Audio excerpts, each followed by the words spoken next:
अभी तक आपने ये दिल दहला देने वाली क्लिप तो देख ही ली होगी। 21 साल की निकिता तोमर, जिसे हरियाणा के बल्लभगढ़ में तौसीफ नामक एक स्टॉकर ने किडनैप करने की कोशिश की। जब निकिता गाड़ी में नहीं बैठी तो तौसीफ ने उसे दिन दहाड़े सबके सामने गोली मार दी। लेकिन यह पॉइंट ब्लैंक रेंज पर गोली सिर्फ निकिता पर नहीं चलाई गई है, बल्कि यह फायरिंग हुई है हमारे देश के लॉ एंड ऑर्डर सिस्टम पे, हमारे देश की रेप्यूटेशन पे। निकिता के परिवार वालों का यह कहना है कि तौसीफ निकिता को इस्लाम में कन्वर्ट करना चाहता था और उससे शादी करने की मांग कर रहा था। भाई क्यों ना हो, जब आपके अंकल कांग्रेस के विधायक रह चुके हैं तो ना सुनने की आदत तो शायद आप में नहीं होगी। जाहिर सी बात है कि लोग काफी आक्रोश में हैं। पुलिस ने आरोपियों को पकड़ तो लिया है, लेकिन सवाल यह है कि 2 दिन बाद जब हमारा गुस्सा ठंडा हो जाएगा तब एक और अपराध, एक और निकिता, एक और गैंगरेप, एक और मर्डर की घटना सामने आ जाएगी। इसीलिए देशभक्त में आज हम बात करेंगे स्कॉ या SCAW, serious crimes against women division के बारे में। यह स्कॉ क्या है, क्यों चाहिए इस देश को, और आप और हम क्या कर सकते हैं इस सोए हुए सिस्टम को जगाने के लिए। यह सब बात करेंगे आज के एपिसोड में। नेता टाइप आधा काम मत करो, सब्सक्राइब के साथ साथ बेल आइकॉन भी दबाओ। तौसीफ ने निकिता का 2 साल पहले भी अपहरण किया था, लेकिन फिर वही कहानी, बड़े बुजुर्ग स्टेप्ड इन, बातचीत हुई और मामला एडजस्ट कर लिया गया, क्योंकि हमारे देश में एडजस्ट करना ही सही चीज होता है। लेकिन निकिता ने तौसीफ के खिलाफ फिर से मोलेस्टेशन का केस भी दर्ज किया था रिसेंटली। सैडली लाइन में आने के जगह तौसीफ को और भी बकैती झाड़नी थी। निकिता हत्याकांड का पूरा जो घटना है, जो पूरी घटना है, वो सीसीटीवी कैमरे में कैद है। लड़के ने गाड़ी से उतरकर जिस स्टाइल से गोली चलाई, लग रहा था गैंग्स ऑफ वसैपुर चल रहा है। और यह बात मैं बहुत सीरियसली कह रहा हूं, क्योंकि समस्या यह है कि rapist, murderers, law and order की ऐसे धज्जियां उड़ाते हैं, ऐसा मजाक उड़ाते हैं जैसे BND मीडिया पत्रकारिता का। जैसे समाज में क्रिमिनल को पकड़ने के लिए लॉ एंड ऑर्डर जरूरी है, वैसे ही क्राइम रोकने के लिए लॉ एंड ऑर्डर का डर भी उतना ही जरूरी है। इसीलिए देशभक्त कहता है serious crimes against women division, जो महिलाओं पे होने वाले अत्याचारों को खत्म तो नहीं करेगा, लेकिन कम करने में जरूर मदद करेगा। देखिए, हमारे देश में हर 16 मिनट में एक रेप केस दर्ज होता है। दिन के आप लगा लीजिए 87।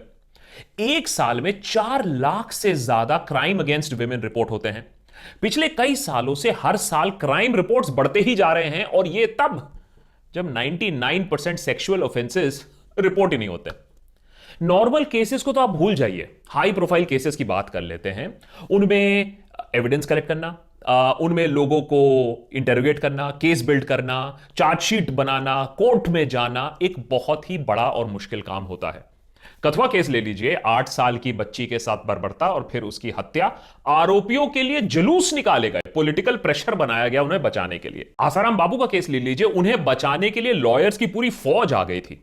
हाथरस में देख लीजिए, बच्ची के मर्डर के बाद पुलिस ने बॉडी को रात के 2 बजे क्रियाक्रम भी कर दिया। उन्नाव में 17 साल की लड़की के साथ रेप के बाद उसके परिवार और विटनेसेस की धीरे धीरे करके हत्या।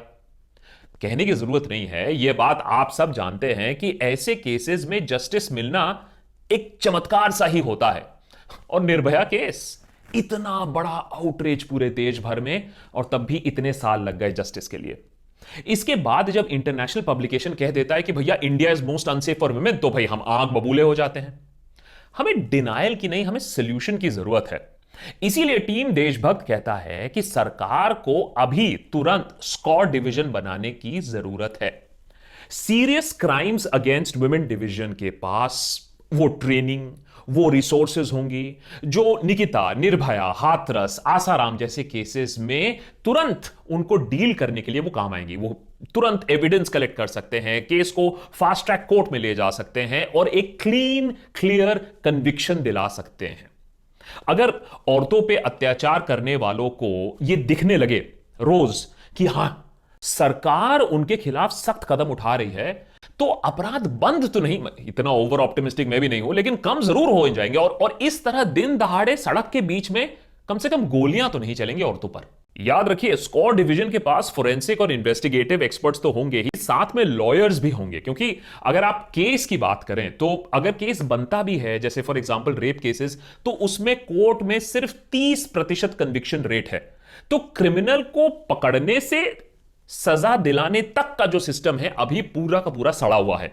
और एक डेडिकेटेड फोर्स जो शायद पीएमओ को रिपोर्ट करे या होम मिनिस्ट्री को रिपोर्ट करे, काफी हद तक सिचुएशन सुधार सकता है। और ये बात बाय द वे हम हवा में नहीं कर रहे हैं, ये ऐसी चीजें हो चुकी हैं हमारे देश में। एसएफआईओ का नाम कभी आपने सुना है? Serious fraud investigation office. 2002 में स्टॉक मार्केट के स्कैम, वैनिशिंग कंपनीज के घोटाले के बाद और failure of non financial banking companies के बाद वाजपेयी सरकार ने एसएफआईओ सेटअप किया था। 9 जनवरी 2003 से ये काम कर रहा है। इनका काम आपका चेक बाउंस पकड़ना नहीं होता है, बल्कि बड़ी बड़ी कंपनीज में बड़ा बड़ा जो फ्रॉड होता है उसको पकड़ना होता है। या फिर ऐसा केस जहां लोगों का करोड़ों का पैसा फंसा हो, या फिर ऐसा कोई केस या बिजनेस या पर्सन जो सिस्टम को चीट कर रहा हो पैसा कमाने के लिए। और जब बड़े लेवल के फ्रॉड के लिए एक डेडिकेटेड यूनिट हो सकती है, तो महिलाओं के सेफ्टी के लिए और एक मैसेजिंग के लिए एक स्क्वाड डिवीजन क्यों नहीं हो सकता है? हाल ही में सीबीआई ने एक स्पेशल यूनिट बनाई, उसका नाम है online child sexual abuse and exploitation prevention investigation, और ओकेस। अब होता क्या है, ये जो चाइल्ड प्रेडेटर्स होते हैं ये ऑनलाइन के माध्यम से चाइल्ड सेक्सुअल अब्यूज और एक्सप्लॉयटेशन का अपना काम करते हैं।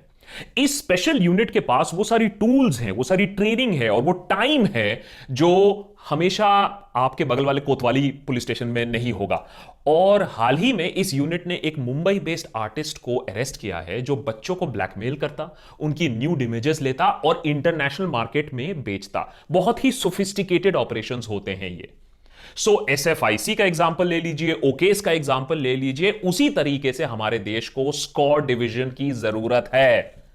हैदराबाद रेप केस के बाद एनकाउंटर करके आपको 2 दिन की खुशी तो मिल जाएगी, लेकिन अगर किलर्स, रेपिस्ट्स के दिल में खौफ करना है ना, तो सबसे संगीन अपराध को चुनो, घुस के इन्वेस्टिगेट करो, एविडेंस कलेक्ट करो, कोर्ट में घसीट के ले जाओ आरोपियों को और उनको जेल में डालो फटाफट। ये सालों का डिले नहीं। और अगर हर दूसरे या तीसरे दिन ना तौसीफ को ऐसी खबर मिलती और ऐसे खबर आप उसके व्हाट्सएप पे आते, तो शायद ऐसी हिमाकत करने से पहले वो 2 बार जरूर सोचता। और स्क्वाड की डिमांड आपको और हमको मिलकर करनी है। नहीं तो ठीक है, 2 दिन बाद फिर से इंडिया गेट पे कैंडल लगाते हैं और क्या जाता है। सरकार का भी क्या है भाई, सरकार भी निर्भया की तरह एक और निकिता सेफ्टी फंड लगा देगी, जो सालों तक सेफ्टी फंड बैंक में ही सेफ रहेगी। ऑल्सो देशभक्त फिलहाल ये चाहेगा कि ये केस कम से कम जल्दी से क्लोज हो। निकिता का केस एक ओपन एंड शट केस है, विटनेसेस हैं, एविडेंस है, मोटिव साबित हो चुका है, पॉलिटिकल कनेक्शंस भी यहां है, सब कुछ है। और अब भी अगर तौसीफ बचता रहेगा तब हमें समझ में आएगा कि हमारे लॉ एंड ऑर्डर प्रॉब्लम है, हमारी इन्वेस्टिगेटिव एजेंसीज में प्रॉब्लम है, और कहीं ना कहीं हम भी 2 दिनों के आउटरीच के बाद सो जाते हैं।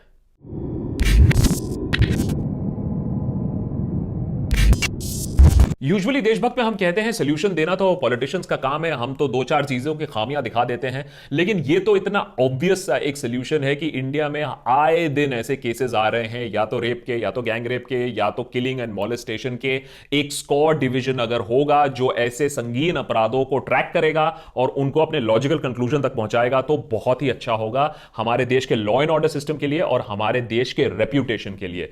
तो कैसा लगा ये आइडिया जरूर हमें बताइएगा नीचे कमेंट सेक्शन पे। मैं जरूर कोशिश करूंगा, अगर आप लोग को ये आइडिया पसंद आया तो मैं जरूर कोशिश करूंगा कि सारे जो बड़े बड़े मंत्री हैं उन तक ये बात पहुंचाई जाए कि एक अलग डिवीजन बने। इस वीडियो को जरूर शेयर करिएगा, क्योंकि अगर आप लोग ही इस चीज को आगे बढ़ाएंगे तो शायद इस पे कोई एक्शन होगा। नहीं तो हर दूसरे तीसरे दिन हम ऐसा एक केस ऑलवेज देखते आए हैं। अब फंड की जरूरत नहीं है, स्लोगन्स की जरूरत नहीं है, कैंडल की जरूरत नहीं है, एक्शन की जरूरत है। और ये एक्शन प्लान आई होप आपको पसंद आया हो। और obviously thank you to our ultimate देशभक्त, जिनकी वजह से हम ऐसे वीडियोस बना पाते हैं। आप भी हमारे मुहिम में ज्वाइन करिए, एक पेट्रियन मेंबर बनिए, www.patreon.com/देशभक्त है, या नीचे ज्वाइन बटन है। Thanks for watching this video, share करिएगा, मोर वीडियोस कमिंग अप।